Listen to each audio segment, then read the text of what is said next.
السلام علیکم، universe of stories میں خوش آمدید۔ آج سے ہم سٹارٹ کرنے لگے ہیں قصص الانبیاء۔ اس میں جو پہلا واقعہ بیان کیا گیا ہے وہ ہے حضرت آدم علیہ السلام کا۔ تو چلیے شروع کرتے ہیں۔ بسم اللہ الرحمن الرحیم۔ سب سے پہلے حضرت آدم علیہ السلام کا تعارف۔ سیدنا آدم علیہ السلام موجودہ زمین کے سب سے پہلے انسان اور پہلے نبی و رسول ہیں۔ قرآن حکیم اور احادیث اس بارے میں ساخت ہے کہ سیدنا آدم علیہ السلام سے پہلے اس زمین پر اور بھی کوئی مخلوق آباد تھی یا نہیں۔ اگرچہ سیدنا آدم علیہ السلام سے پہلے جنات کی پیدائش ہو چکی تھی اور ملائکہ اللہ ان سے بھی پہلے وجود میں آ چکے ہیں، لیکن یہ وضاحت نہیں ملتی کہ موجودہ زمین ان مخلوقات کا مسکن رہی ہو۔ اللہ تعالیٰ نے اپنے بندوں کے لیے وہی باتیں بیان کی ہیں جو بندوں کی ہدایت و اصلاح کے لیے ضروری تھیں۔ ایسے مباحث و تحقیقات سے احتجاج فرمائیے جس میں نہ ان کے دنیا میں کا نفع ہے نہ آخرت کا۔ اس لیے ہمیں بھی ایسے ہی امور کی جانب توجہ دینا چاہیے جو ہمارے لیے نفع بخش ہوں۔ بالفرض سیدنا آدم علیہ السلام سے پہلے موجودہ زمین پر کوئی اور مخلوق آباد تھی، جیسا کہ طبقات الارض کے ماہرین کا خیال ہے۔ تاہم اس تحقیق سے ہمیں صرف انکشاف کی حد تک فائدہ حاصل ہوگا۔ ہمارا سلسلہ نسب جس ذات سے ہے وہ ذات گرامی سیدنا آدم علیہ السلام کی ہے، جن کا تذکرہ قرآن حکیم نے سب سے پہلے کیا اور بار بار کئی آیات میں بیان کیا ہے۔ قرآن حکیم نے نہایت وضاحت کے ساتھ غیر مشکوک اور غیر مبہم الفاظ میں کئی ایک مقام پر ہمیں یہ بتایا ہے کہ انسانیت کا آغاز خالص انسانیت ہی سے ہوا ہے۔ انسان کی تاریخ کسی غیر انسانی وجود سے قطعاً کوئی بھی رشتہ نہیں رکھتی، وہ اول روز سے ہی انسان بنایا گیا تھا اور اللہ تعالیٰ نے اس کو کامل انسانی شعور کے ساتھ اس کی عرضی زندگی کی ابتدا کی ہے۔ ڈارون کا نظریہ ارتقاء بندر سے انسان ہونا، ویسے یہ نظریہ خود اپنے درست ہونے میں محتاج ثبوت ہے۔ تاہم یہ اہم نکتہ ہر مسلمان کے پیش نظر رہنا ضروری ہے کہ کسی نظریے پر اگر کچھ دلائل قائم بھی ہو جائیں تو خواہی نخواہی کسی چیز کا بالکلیہ ثابت ہو جانا ضروری ہو جائے، ایسا ہرگز نہیں ہے۔ اگر کسی وقت منطق و عقل کی قوت و طاقت نے کسی معمولی ستون کو سونا ثابت کر دیا ہو اور انسان اس کے قبول کرنے پر مجبور بھی ہو گیا ہو، ہم پتھر ہی رہے گا، سونا ہرگز نہیں ہو سکتا۔ نظریہ ارتقاء اپنے دلائل میں اگر بہت کچھ سامان رکھتا بھی ہو تو اس کی حیثیت محض ایک موروثی دفینہ سے کچھ زیادہ نہیں ہو سکتی۔ حضرت آدم علیہ السلام کا تذکرہ قرآن حکیم کی 11 صورتوں میں ملتا ہے اور آپ کا اسم گرامی 25 مرتبہ آیا ہے، اور ہر مرتبہ کسی نہ کسی لطیف عنوان کے ضمن میں لایا گیا ہے۔ حضرت آدم علیہ السلام کا ذکر قرآن پاک کی مختلف صورتوں میں ملتا ہے، جیسے کہ سورہ بقرہ، سورہ آل عمران، سورہ مائدہ، سورہ الاعراف، سورہ اسراء، سورہ کہف، سورہ مریم، سورہ طٰہٰ، سورہ یاسین، سورہ حجر، سورۃ صاد۔ اللہ تعالیٰ نے حضرت آدم علیہ السلام کو اپنی قدرت خاص سے ایسی مٹی سے پیدا کیا جو سخت اور کھنکھنانے کی صفت رکھتی تھی۔ اس لیے قرآن حکیم نے 3 الفاظ استعمال کیے: سلسال، ہمہ مسنون، یعنی بجنے والا، سیاہ کیچڑ، بودار۔ ان مختلف الصفات نے مٹی کا خوبصورت پتلا بنایا، پھر اس میں روح داخل کی۔ سورہ حجر میں ان اوصاف کا ذکر آیا ہے جس کا ترجمہ یہ ہے: اور یاد کرو اس موقع کو جب تمہارے رب نے فرشتوں سے کہا کہ میں خمیر شدہ مٹی کو سوکھے گارے سے ایک بشر پیدا کر رہا ہوں، یعنی اول گارے کو خوب خمیر کیا کہ اس میں بو آنے لگے، پھر وہ خشک ہو گیا اور خشک ہونے سے کھن کھن بولنے لگا، جیسے کہ مٹی کا برتن ٹھونک مارنے سے بجا کرتا ہے۔ پھر اسے خشک گارے سے آدم کا پتلا بنایا۔ انسان حضرت آدم علیہ السلام کی پیدائش کی حقیقت جس طرح قرآن حکیم نے بیان کی ہے، نوع انسانی کی تاریخ کا یہ وہ نادر باب ہے جس کے معلوم ہونے کا کوئی دوسرا ذریعہ انسان کو میسر نہیں آ سکتا۔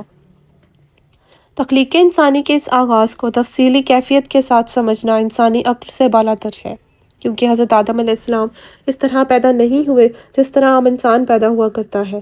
اللہ تعالیٰ نے ان کی پیدائش کے مضمون میں انہیں اپنی قدرت خاص سے پیدا کیا۔ انہیں پیدائش کے وہ اسباب نہیں ہیں جو عام انسان کے لیے ضروری ہوتے ہیں، بلکہ اپنی قدرت خاص سے انہیں بنایا۔ اس خصوصیت کو اس طرح بیان کیا گیا ہے، اس کا ترجمہ یہ ہے: اے ابلیس، تجھ کو کس بات نے روکا کہ تو سجدہ کرے اس مخلوق کو جس کو میں نے اپنے دونوں ہاتھوں سے بنایا؟ اس لیے ہم اس حقیقت کا پوری طرح ادراک نہیں کر سکتے کہ مواد ارضی سے بشیر کس طرح بنایا گیا اور اس کو صورت گری کیوں کر ہوئی۔ اس لیے ہم انسان کی تخلیق کے بارے میں اس سے زیادہ اور کچھ نہیں کہہ سکتے۔ الغرض حضرت آدم علیہ السلام نے ان مختلف الاسوات مٹی سے ایک خوبصورت پتلا بنایا گیا اور اس میں روح داخل کی گئی تو وہ گوشت پوست کے انسان ہو گئے اور عقل و ہوش، قوت و ارادہ، دیکھنے، بولنے، سننے، سمجھنے، چلنے پھرنے کے اوصاف کے حامل بن گئے۔ حضرت آدم علیہ السلام جب مکمل انسانی لباس اختیار کر چکے تو فرشتوں کو حکم ہوا کہ آدم علیہ السلام کو سجدہ کریں۔ تمام فرشتوں نے بلا توقف تعمیل کی۔ ابلیس جو جنات کی قسم سے تھا اور تعلیم و تربیت کے لیے فرشتوں میں رکھا گیا تھا، غرور و تکبر سے انکار کیا اور اپنی برتری کا اظہار کیا۔ اس پر اللہ تعالیٰ نے ذلت و خواری کے ساتھ اس کو زمین پر اتار دیا۔ حضرت آدم علیہ السلام کی پیدائش کا ذکر، فرشتوں کو سجدہ کرنے کا حکم، ابلیس کا انکار ذیل کی آیات میں اس طرح بیان کیا گیا ہے۔ قرآنی مضمون جس کا ترجمہ یہ ہے: اور ہم نے انسان کو بچتی ہوئی مٹی سے جو کہ خمیر کیے ہوئے گارے کی بنی تھی پیدا کیا، اور جنات کو آدم علیہ السلام سے بہت پہلے آگ سے کہ وہ ایک گرم ہوا تھی پیدا کر چکے تھے۔ اور وہ وقت یاد کرنے کے قابل ہے جب آپ کے رب نے ملائکہ سے کہا کہ میں ایک بشر کو بچتی ہوئی مٹی سے جو کہ خمیر کیے ہوئے گارے کی بنی ہوگی پیدا کرنے والا ہوں۔ سو جب میں اس کو پورا بنا چکوں اور اس میں اپنی مخلوق کے روح سے کچھ پھونک دوں تو تم سب اس کے آگے سجدے میں گر پڑنا۔ چنانچہ تمام فرشتوں نے سجدہ کیا سوائے ابلیس کے، اس نے سجدہ کرنے والوں کا ساتھ دینے سے انکار کیا۔ اللہ تعالیٰ نے پوچھا، اے ابلیس تجھے کیا ہوا کہ تو نے سجدہ کرنے والوں کا ساتھ نہ دیا؟ تو وہ کہنے لگا کہ میں ایسا نہیں کہ بشر کو سجدہ کروں جس کو آپ نے بچتی ہوئی مٹی سے جو کہ سڑے ہوئے گارے کی بنی ہے پیدا کیا۔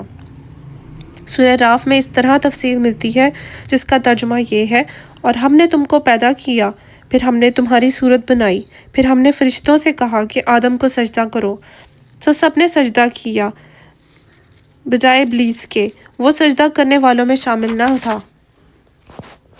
اللہ تعالیٰ نے فرمایا، تجھے کس چیز نے سجدہ کرنے سے روکا جبکہ میں نے تجھ کو حکم دیا تھا؟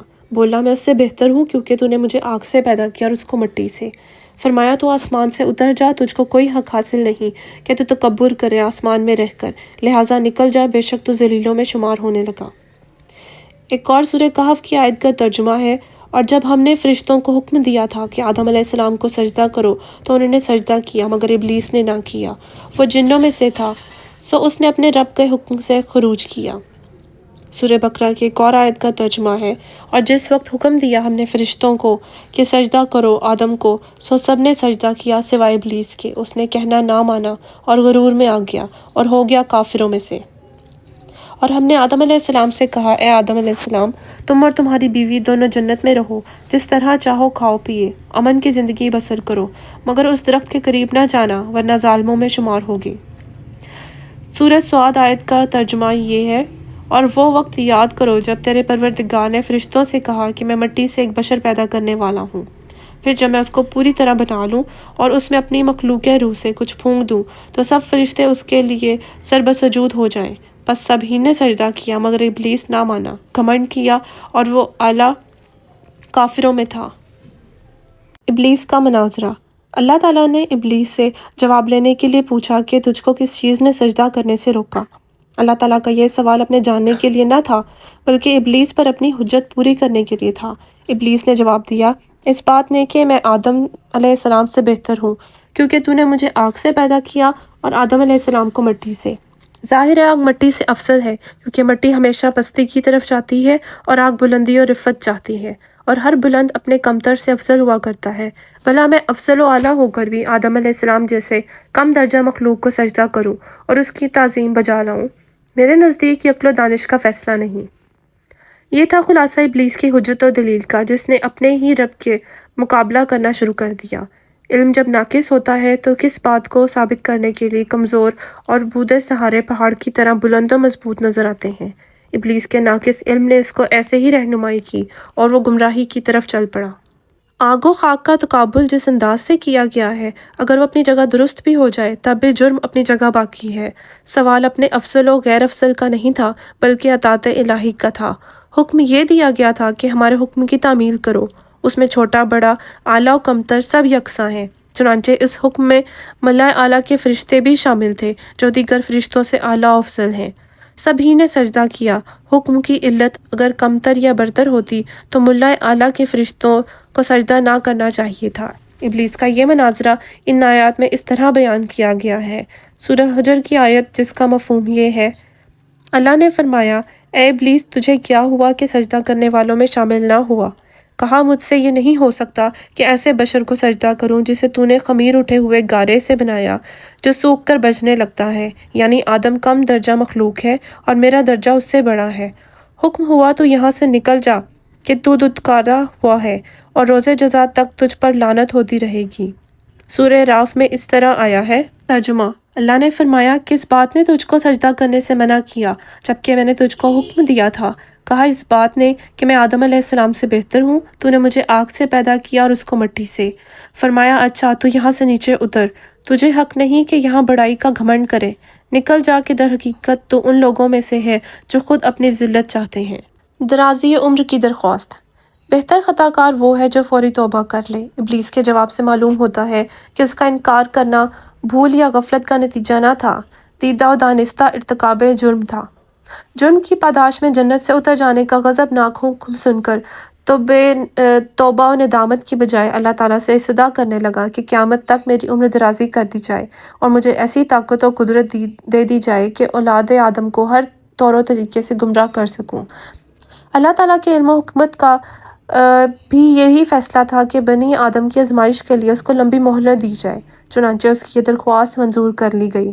نہ صرف اس کو حیات طویل دے دی گئی بلکہ اس کو وہ اسباب و ذرائع بھی مہیا کر دیے گئے جو انسانوں کو گمراہ کرنے کے لیے درکار تھے۔ اس میں موقع پر اس نے پھر ایک اور مرتبہ اپنی فطرت کا مظاہرہ کیا۔ کہنے لگا، اب جب کہ تو نے مجھے راندہ درگاہ کر ہی دیا ہے تو آدم علیہ السلام کی بدولت یہ رسوائی نصیب ہوئی ہے، میں آدم علیہ السلام کی اولاد کو ذلیل و رسوا کر کے رہوں گا اور ان کے ہر چار سمت ہو کر گمراہ کرنے میں کوئی کسر نہیں چھوڑوں گا اور ان کی اکثریت کو ناشکر گزار بنا دوں گا۔ پھر شاید کچھ ہوش میں آ کر کہنے لگا، البتہ تیرے مخلص بندے میرے تسلط سے باہر رہیں گے۔ اللہ تعالیٰ نے بھی بے نیازی سے جواب دیا، مجھ کو اس کی کیا پرواہ ہے، میرا قانون مکافات اپنی جگہ اٹل رہے گا۔ جو انسان بھی مجھ سے روگردانی کر کے تیری پیروی کرے گا وہ تیرے ساتھ جہنم کا سزاوار ہوگا اور ابدی لعنت کا مستحق۔ سورہ راف کی آیت کا ترجمہ۔ اللہ نے فرمایا، اے ابلیس، تجھ کو کس نے سجدہ کرنے سے روکا جبکہ میں نے تجھ کو حکم دیا تھا؟ کہا، میں اس سے بہتر ہوں، مجھ کو تو نے آگ سے پیدا کیا اور اس کو مٹی سے۔ اللہ نے فرمایا، تو پھر تو نیچے اتر جا، تیرا یہ حق نہیں کہ تو یہاں بڑائی جتائے، لہٰذا تو نکل جا، بے شک تو ذلیلوں میں سے ہے۔ کہنے لگا، مجھے اس دن تک مہلت دے جس دن سب دوبارہ اٹھائے جائیں گے، یعنی قیامت تک۔ اللہ نے فرمایا، بے شک تو ان افراد میں سے ہے جن کو مہلت دی گئی۔ کہنے لگا، اچھا، جس طرح تو نے مجھے بے راہ کیا ہے میں بھی اب تیری سیدھی راہ پر ان انسانوں کی گھات میں لگا رہوں گا۔ پھر گمراہی کا سامان لے کر ان انسانوں کے پاس، ان کے آگے سے اور ان کے پیچھے سے، ان کے دائیں سے اور ان کے بائیں سے آؤں گا، اور تو ان میں سے اکثر کو شکر گزار نہ پائے گا۔ اللہ نے فرمایا، نکل جا یہاں سے ذلیل اور ٹھکرایا ہوا ہو کر، اور جان لے کہ میں ان میں سے جو تیری پیروی کریں گے تجھ سمیت ان سب کو جہنم سے بھر دوں گا۔ سورہ حجر کی آیت کا ترجمہ۔ اللہ نے فرمایا، اے ابلیس، تجھے کیا ہوا کہ تو سجدہ کرنے والوں میں شامل نہ ہوا؟ کہا، میں ایسے بشر کو سجدہ نہیں کر سکتا جسے تو نے خمیر اٹھے ہوئے گارے سے پیدا کیا، جو سوکھ کر بچنے لگتا ہے، یعنی معمولی درجہ کی مخلوق۔ اللہ نے فرمایا، تو یہاں سے نکل جا کہ تو مردود ہے اور بے شک تجھ پر قیامت تک لعنت ہے۔ کہنے لگا، خدایا، مجھے اس دن تک مہلت دے دے جبکہ انسان دوبارہ اٹھائے جائیں گے، یعنی قیامت تک۔ اللہ نے فرمایا، بے شک تو مہلت یافتہ لوگوں میں سے ہے، اس دن تک جس کا وقت ہمیں معلوم ہے۔ بولا، یا رب، جیسا کہ تو نے مجھ پر نجات کی راہ بند کر دی ہے تو میں ضرور ایسا کروں گا کہ زمین میں انسانوں کے لیے دل فریبیاں پیدا کر کے ان سب کا بہکا دوں گا، البتہ ان میں سے جو تیرے مخلص بندے ہوں گے جو میرے بہکانے میں نہیں آئیں گے۔ اللہ نے فرمایا، بس یہی سیدھی راہ ہے جو مجھ تک پہنچانے والی ہے۔ جو میرے مخلص بندے ہیں ان پر تیرا کچھ بھی زور نہیں چلے گا، صرف انہی پر چلے گا جو بندگی کی راہ سے بھٹک گئے ہوں، اور ان سب کے لیے جہنم کے عذاب کا وعدہ ہے جو کبھی ٹلنے والا نہیں۔ اس جہنم کے 7 دروازے ہیں، ہر دروازے کے لیے ان لوگوں کے الگ الگ حصے ہیں۔ سورہ اسراء میں اللہ تعالیٰ نے شیطان کی اتباع کرنے والوں کا انجام اس طرح بتایا ہے۔ بنی اسرائیل کی آیت کا ترجمہ۔ اور جب ایسا ہوا تھا کہ ہم نے فرشتوں کو حکم دیا، آدم علیہ السلام کے آگے جھک جاؤ، اس پر سب جھک گئے مگر ابلیس نہ جھکا۔ اس نے کہا، کیا میں ایسی ہستی کے آگے جھکوں جسے تو نے مٹی سے پیدا کیا ہے؟ نیز اس نے کہا، کیا تیرا یہی فیصلہ ہے کہ تو نے اس حقیر ہستی کو مجھ پر بڑھائی دی؟ اگر تو مجھے قیامت کے دن تک مہلت دے تو میں ضرور اس کی نسل کے بیخ و بنیاد اکھاڑ کے رہوں گا، البتہ تھوڑے آدمی اس ہلاکت سے بچیں اور کوئی نہ بچے۔ اللہ نے فرمایا جا اپنی راہ لے، جو کوئی بھی ان میں سے تیری راہ چلے گا اس کے لیے اور تیرے لیے جہنم کی پوری پوری سزا ہوگی۔ ان میں سے جس کسی کو تو نے اپنی صدائیں سنا کر بہکا سکتا ہے بہکانے کی کوشش کر لے، اپنے لشکر کے سواروں اور پیادوں سے حملہ کر اور ان کے مال و اولاد میں شریک ہو جا اور ان سے طرح طرح کی باتوں کے وعدے کر، اور شیطان کے وعدے تو سرتاسر دھوکے کے سوا کچھ نہیں ہے۔ بس جو میرے سچے بندے ہیں ان پر تو قابو پانے والا نہیں، تیرا پروردگار کارسازی کے لیے بس ہے۔ سورہ سعد کا یہ ترجمہ ہے، فرمایا اے ابلیس، کس چیز نے روک دیا تجھ کو سجدہ کر کے اس کو جس کو میں نے اپنے ہاتھوں سے بنایا ہے؟ یہ تو نے غرور کیا یا تو بڑا تھا درجے میں؟ بولا میں بہتر ہوں اس سے، مجھ کو تو نے آگ سے بنایا ہے اس کو مٹی سے۔ فرمایا نکل جا آسمان سے، بے شک تو مردود ہو گیا ہے اور تجھ پر میری پھٹکار ہے جزا کے دن تک۔ بولا اے رب مجھے مہلت دے دے اس دن تک جس میں مردے اٹھائے جائیں گے، یعنی قیامت تک۔ فرمایا تجھ کو مہلت ہے معین وقت کی تاریخ تک۔ بولا قسم ہے تیرے ان میں سے چنے ہوئے وہ میری گمراہی سے دور رہیں گے۔ فرمایا تو ٹھیک بات یہ ہے کہ میں ٹھیک ہی کہتا ہوں، مجھ کو بھرنا ہے دوزخ تجھ سے اور جو ان میں تیری راہ چلے ان سب کو بھی۔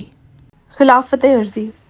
خلیفہ اپنے حاکم کا نائب اور وکیل ہوتا ہے۔ اللہ تعالیٰ نے جب اپنا نائب و خلیفہ بنانے کا ارادہ کیا اور حضرت آدم علیہ السلام کی شکل میں اس کو صورت دینا چاہی تو فرشتوں کو اطلاع دی کہ میں زمین پر اپنا نائب و خلیفہ بنانا چاہتا ہوں جو میری مرضیات کو زمین پر نافذ کرے گا اور زمین کا وہ مالک بھی ہوگا، اس میں میرے امر و منشا کے مطابق حکومت قائم کرے گا۔ اس اطلاع پر فرشتے حیرانی ظاہر کرنے لگے۔ حیرانی کی وجہ غالباً یہ تھی کہ زمین پر خلافت کی ضرورت آخر کیوں محسوس کی گئی؟ مخلوق تو ہم بھی ہیں، کسی دوسری مخلوق کی پیدائش کیا ہماری نااہلی کے سبب سے تو نہیں؟ اس سے قبل جنات بھی تو تھے جن کی سرکشی و بغاوت کی وجہ سے انہیں دور دراز علاقوں میں مقید کر دیا گیا۔ اب جو مخلوق پیدا ہوگی ظاہراً اس میں خیر و شر ہوگا، کیونکہ خیر محض تو ہم ہی ہیں، ایسی مخلوق سے فتنہ و فساد کی توقع ممکن ہے۔ کہنے لگے پروردگار ایسی نئی مخلوق سے اگر تیری تسبیح و تقدیس، تحلیل و تکبیر مقصود ہے تو یہ منصب ہمارے لیے زیادہ مناسب ہے، کیونکہ ہم ہر لمحہ تیری تسبیح و تقدیس بجا لاتے ہیں اور بے چون و چرا تیرا حکم تسلیم کرتے ہیں۔ خدایا کہیں ایسا نہ ہو کہ یہ نئی مخلوق زمین میں خرابی و خون ریزی برپا کر دے۔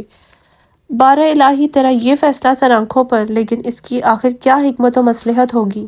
خدایا اس کو ہم جاننا چاہتے ہیں۔ بارگاہ الہی سے انہیں اولاً یہ ادب سکھایا گیا کہ مخلوق کو خالق کے معاملات میں دخل دینے کا کوئی اختیار نہیں جب تک کہ حقیقت سامنے نہ آ جائے، زبان بند رہنی چاہیے۔ پھر اللہ نے اپنا حاکمانہ جواب اس طرح دیا، جو حقیقت تم نہیں جانتے میں اس کو جانتا ہوں۔ فرشتوں نے یہ جواب سن کر سر تسلیم خم کر دیا۔ قرآنی مضمون۔ اور جب ایسا ہوا کہ تمہارے پروردگار نے فرشتوں سے کہا تھا کہ میں زمین میں ایک خلیفہ بنانے والا ہوں، فرشتوں نے کہا کیا ایسی ہستی کو خلیفہ بنایا جا رہا ہے جو زمین میں خرابی پھیلائے گی اور خون ریزی کرے گی؟ حالانکہ ہم تیری حمد و ثنا کرتے ہوئے تیری پاکی و قدوسی کا اقرار کرتے ہیں کہ تیرا ارادہ برائی سے پاک اور تیرا کام نقصان و عیب سے منزہ ہے۔ اللہ نے فرمایا میری نظر جس حقیقت پر ہے تمہیں اس کی خبر نہیں۔ اقرار و تسلیم۔ چونکہ فرشتوں نے حضرت آدم علیہ السلام کی تخلیق پر حیرت کا اظہار کیا تھا اور عجلت میں اللہ تعالیٰ سے سوال بھی کر دیا تھا کہ ایسی مخلوق کی غرض و غایت کیا ہے جبکہ ہم تسبیح و تقدیس کے لیے موجود ہیں، اللہ تعالیٰ نے نہیں جواب دے کر خاموش کر دیا تھا کہ اس کی حکمت میں جانتا ہوں، تم کو خبر نہیں۔ فرشتوں کے سکوت اور اللہ تعالیٰ کے جواب سے واضح ہوتا ہے کہ فرشتوں کو یہ گستاخی یا قابل سرزنش بات نہ تھی، ورنہ اللہ تعالیٰ کے جواب کا عنوان ایسا نہ ہوتا۔ بہرحال فرشتوں کی نظروں میں حضرت آدم علیہ السلام کا مقام ظاہر نہ تھا اور اللہ کی مشیت تھی کہ حضرت آدم علیہ السلام کو فرشتوں پر فوقیت دی جائے اور اس کا اظہار بھی کر دیا جائے تاکہ جہاں اللہ تعالیٰ کی حکمت تخلیق کا مشاہدہ ہو وہاں فرشتوں کا اعتراف قصور بھی انہی کی زبانی سے ہو جائے۔ اس کے لیے حضرت آدم علیہ السلام کو اپنے صفت علم سے کچھ حصہ عطا فرما دیا جس کو قرآن زبان میں علم الاسما کہا گیا ہے۔ یہ علم کن چیزوں کا تھا؟ قرآن حکیم نے اس کی کوئی وضاحت نہیں کی ہے، البتہ احادیث نبوی میں سے یہ وضاحت ملتی ہے کہ یہ علم موجودات کا علم تھا۔ عالم میں جو کچھ بھی تھا اس کا نام اور حقیقت بتلا دی گئی کہ اس کا یہ نام ہے اور کام یہ ہے۔ حضرت آدم علیہ السلام اس علم کے حامل ہوئے اور صفت علم سے سرفراز ہوئے۔ اس کے بعد حضرت آدم علیہ السلام کو فرشتوں کے سامنے لایا گیا اور سوال کیا گیا کہ اے فرشتوں بتاؤ ان چیزوں کا کیا نام ہے اور ان کی غرض و غایت کیا ہے؟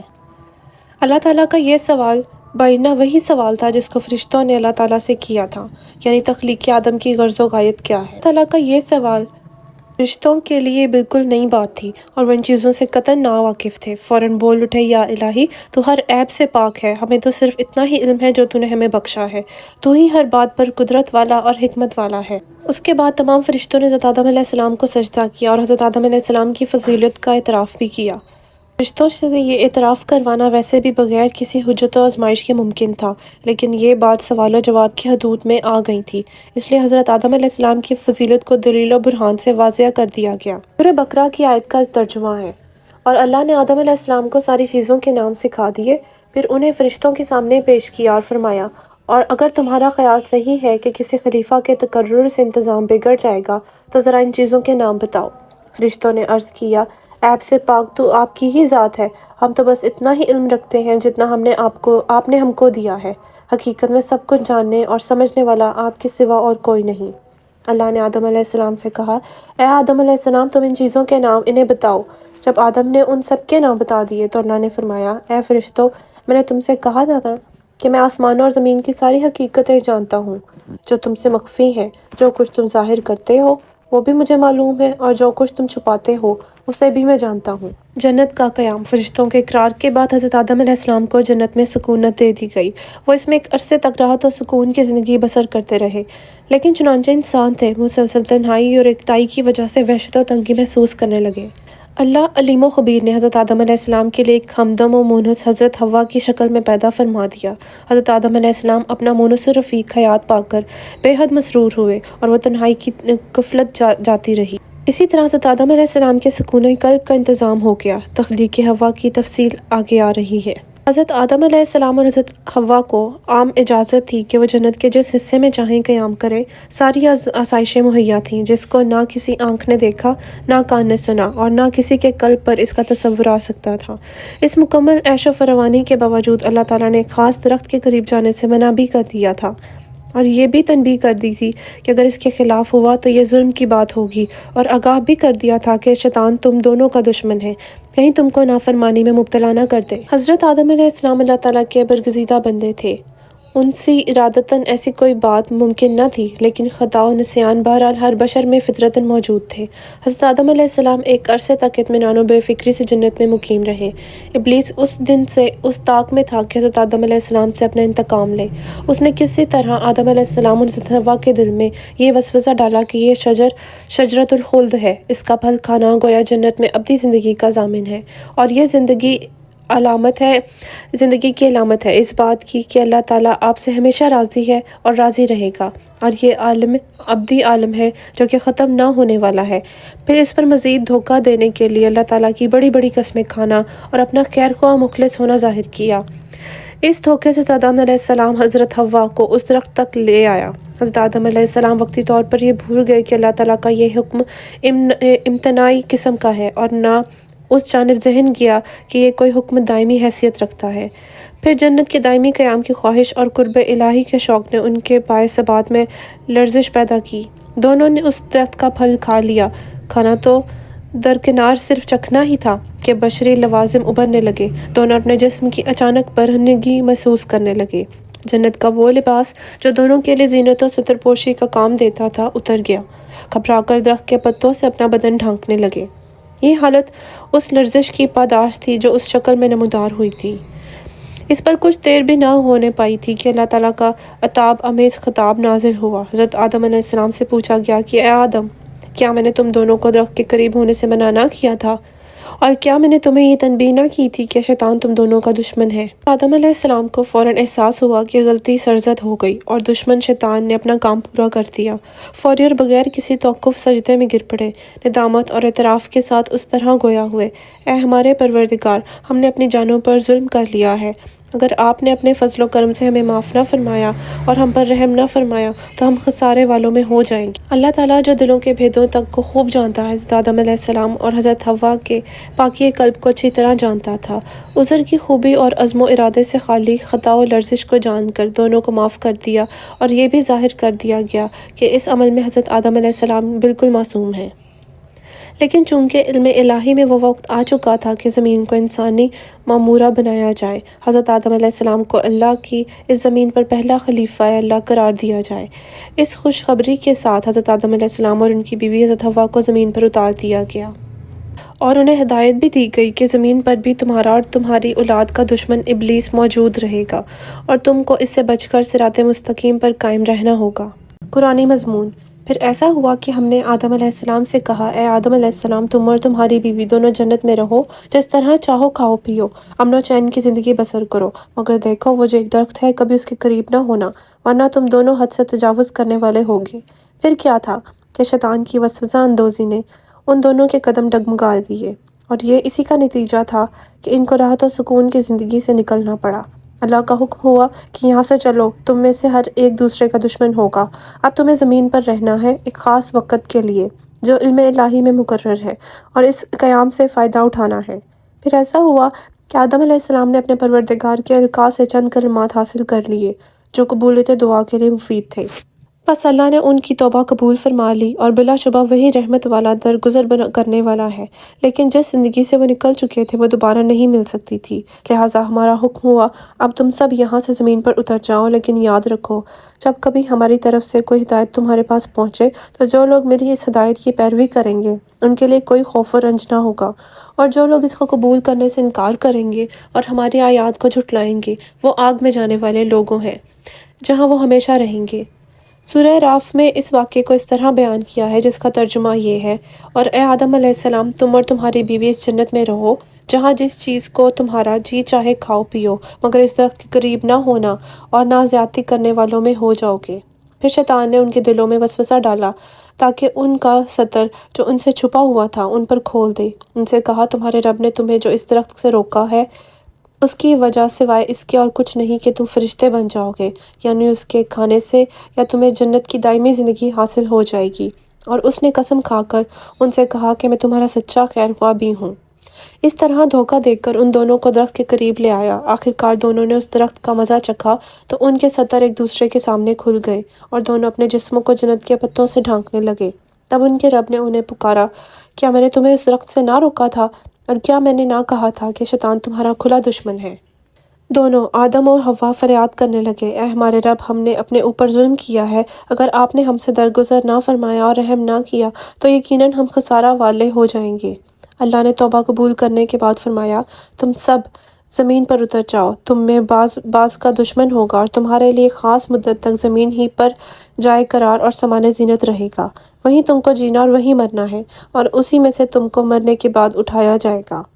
سورہ طٰہٰ میں اس طرح ذکر فرمایا جس کا ترجمہ یہ ہے، اور یہ واقعہ ہے کہ ہم نے آدم علیہ السلام سے پہلے ہی عہد لے لیا تھا، پھر وہ بھول گئے کہ ہم نے ان میں نافرمانی کا قصد نہیں پایا، یعنی ان سے بھول ہو گئی۔ اور پھر جب ہم نے فرشتوں کو حکم دیا کہ آدم علیہ السلام کے آگے جھک جاؤ، سب جھک گئے مگر ابلیس نہیں جھکا، اس نے انکار کر دیا۔ اس پر ہم نے کہا، اے آدم علیہ السلام، یہ تمہارا اور تمہاری بیوی کا دشمن ہے، ایسا نہ ہو کہ یہ تمہیں جنت سے نکال کر رہے، پھر تم مشقت میں پڑ جاؤ۔ تمہارے لیے تو اب ایسی زندگی ہے کہ نہ اس میں تم بھوکے رہو گے اور نہ برہنہ، اور نہ تمہارے لیے پیاس کی جلن ہوگی، نہ سورج کی تپش۔ لیکن شیطان نے آدم کو وسوسوں میں ڈالا، اور اس نے کہا کہ آدم علیہ السلام، میں تم کو شجر الخلد ہمیشگی کے درخت کا نشان بتا دوں اور ایسے عالم کی خبر دوں جو کبھی فنا نہ ہو۔ شیطان نے اس فریب آمیز خیر خواہی پر آدم علیہ السلام اور حوا علیہ السلام نے درخت کا پھل کھا لیا۔ کھانا ہی تھا کہ اچانک ان دونوں کے ستر ان پر کھل گئے، اور وہ دونوں باغ کے پتوں سے اپنے جسم کو ڈھانکنے لگے، غرض کہ آدم علیہ السلام اپنے رب کے کہنے پر نہ چلے، بس وہ جنت کی زندگی سے بھٹک گئے۔ لیکن پھر اللہ نے انہیں برگزیدہ کیا اور اپنی رحمت سے ان پر متوجہ ہوا اور ان پر علم و عمل کی راہ کھول دی۔ چنانچہ اللہ نے انہیں حکم دیا، تم دونوں اکٹھے یہاں سے زمین کی طرف اتر پڑو، تم میں سے ہر ایک دوسرے کا دشمن ہوگا، اب تم پر دوسری زندگی کی راہ کھلے گی۔